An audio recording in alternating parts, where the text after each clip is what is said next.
प्यारे दोस्तों नमस्कार। स्वागत करता हूं आज की इस वीडियो में। इस वीडियो में हम लोग क्लास 12th के हिंदी का गद्य खंड का चैप्टर नंबर 7 ओ सदा नीरा, जिसके लेखक है जगदीश चंद्र माथुर। इस अध्याय का हम लोग टॉप 40 इंपॉर्टेंट ऑब्जेक्टिव प्रश्न करने वाले हैं। दोस्तों यही 40 प्रश्न में से आपके एग्जाम में प्रश्न पूछे जाएंगे। इससे बाहर 100% गारंटी है नहीं प्रश्न पूछे जाएंगे। आपसे निवेदन है इस वीडियो को अंत तक देखिए और इन सभी प्रश्न को अच्छे तरीके से याद कर लीजिए। ठीक है, अपनी तैयारी को मजबूत कर लीजिए। चलिए तो शुरुआत करते हैं पहले प्रश्न की ओर। देखिए क्या है आपका ओ सदा नीरा शीर्षक निबंध में वर्णित मन कैसा ताल है। इसमें ओ सदा नीरा जो पाठ है तो इसमें जो वर्णित मन है ये कैसा ताल है। अगर इस अध्याय को आप लोग पढ़े होंगे तो आपको पता होगा क्या होगा। गहरे और विशाल है, गहरे और विशाल हो जाएगा। अगला है ओ सदा नीरा निबंध किस पुस्तक से लिया गया है, बताइए। मोस्ट इंपोर्टेंट क्वेश्चन है और आपके एग्जाम में ये प्रश्न पूछा भी गया है और आगे आने की संभावना भी है। ठीक है, तो यह बोलते छंद से लिया गया है। Option C.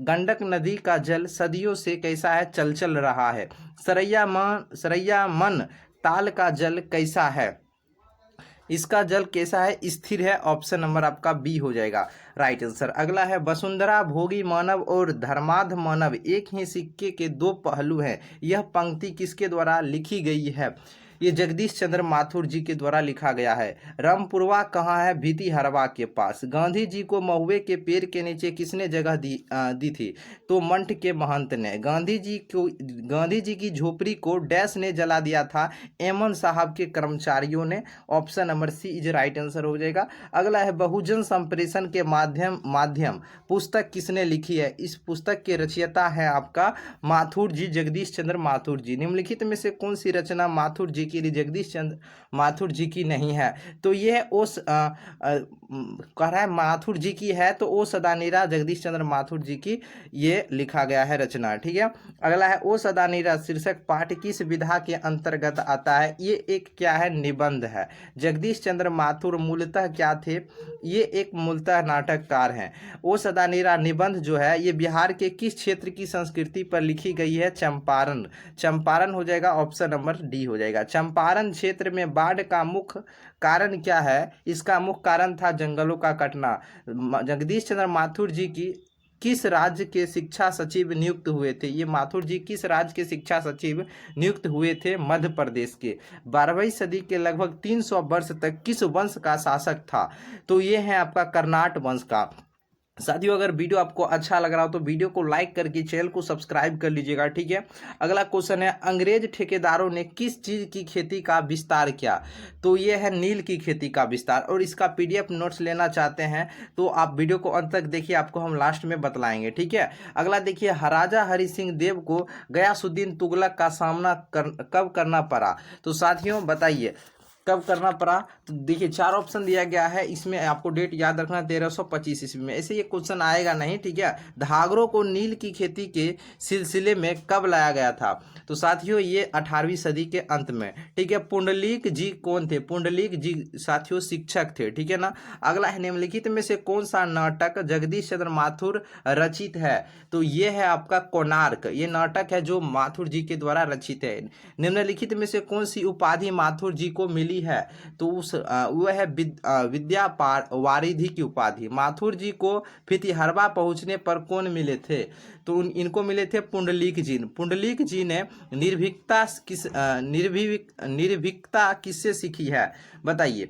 पुंडलीक जी ने निर्भीकता किससे सीखी है, अगर इस अध्याय को पढ़े होंगे ना तो आपको सब पता चल रहा होगा। ठीक है, बताइए। तो राइट आंसर आपका हो जाएगा गांधी जी से। कर्नाट वंश के राजा हरि सिंह को किसका मुकाबला करना पड़ा, बताइए। तो ये है गयासुद्दीन तुगलक से।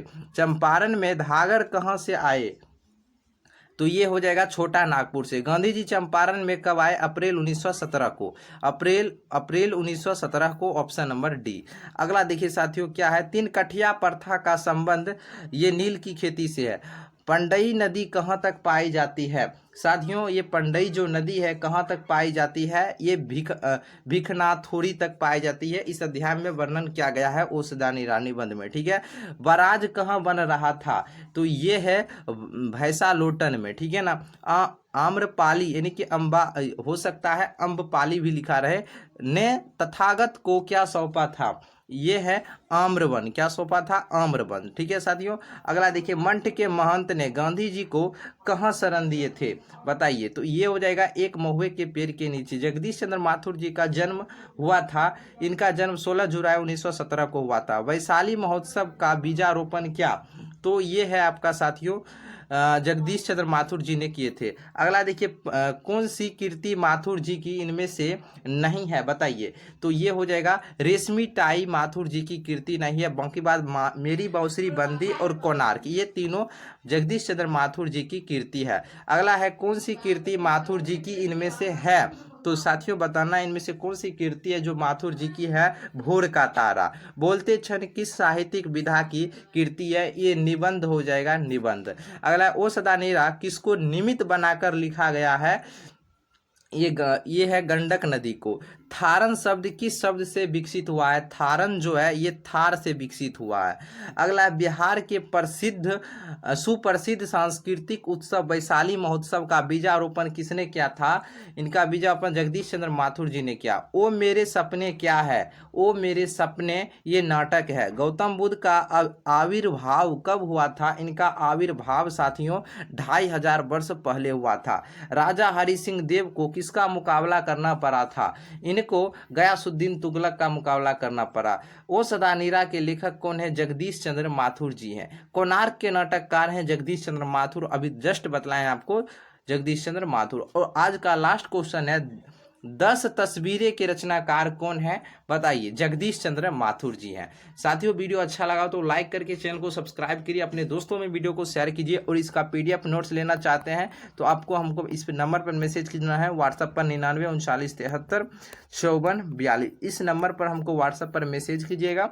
मात्र 50 रुपया में आपको पूरा हिंदी का PDF दिया जाएगा, पूरा चैप्टर वाइज ऑब्जेक्टिव ग्रामर और आपका पूरा हिंदी का काव्यखंड और गद्यखंड तीनों का ऑब्जेक्टिव दिया जाएगा। और सब्जेक्टिव का लिए मोस्ट इंपॉर्टेंट जो यूट्यूब पर डालेंगे उसका PDF दिया जाएगा। और आपके परीक्षा में 100% एग्जाम में लड़ेंगे क्वेश्चन, और प्रीवियस ईयर का जितना भी क्वेश्चन है वो भी दिया जाएगा। ठीक है, तो चलिए, और मॉडल पेपर का भी क्वेश्चन दिया जाएगा सिर्फ 50 रुपया में। लेना चाहते हैं तो इस नंबर पर जरूर संपर्क कीजिएगा। ठीक है, चलिए, ठीक है, तो चलिए फिर मिलते हैं हम लोग नए वीडियो में। वीडियो देखने के लिए आप सभी का बहुत बहुत धन्यवाद।